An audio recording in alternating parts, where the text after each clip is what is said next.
আমরা আবারও ওয়াইসির কাছে দাবি জানাবো, আপনারা যথাযথ পদক্ষেপ নেন। ওয়াইসিকে একটা টুটো জগন্নাথ হিসেবে এইভাবে রেখে মুসলমানদেরকে মার খাওয়ার সুযোগ না দিয়ে যদি কিছু করতে না পারেন, আপনারা ওয়াইসি ভেঙে দিন।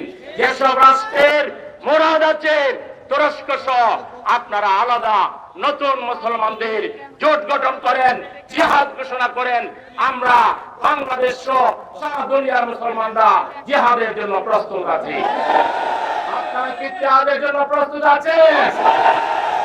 আসুন, আমরা আমাদের প্রতিবাদ জানালাম, আমাদের ইমানের দায়িত্ব পালন করলাম, কিন্তু আমাদের প্রফেসর ইউনূস সাহেব, আপনি একজন আন্তর্জাতিক খ্যাতি সম্পন্ন ব্যক্তিত্ব, আপনাকে আমরা আহ্বান জানাবো, আপনি উদ্যোগ নেন। মুসলমানদের রাষ্ট্রপ্রধান যারা রয়েছেন, তাদের মধ্যে যাদের সাহস আছে, তাদেরকে নিয়ে একটি জোট গঠন করেন এবং আপনারা ফিলিস্তিন উদ্ধার করার জন্য উদ্যোগ গ্রহণ করেন। আপনাদের পাশে জামায়াতে ইসলামী সহ বাংলাদেশের কোটি জনতা আপনাকে সমর্থন জানাবে।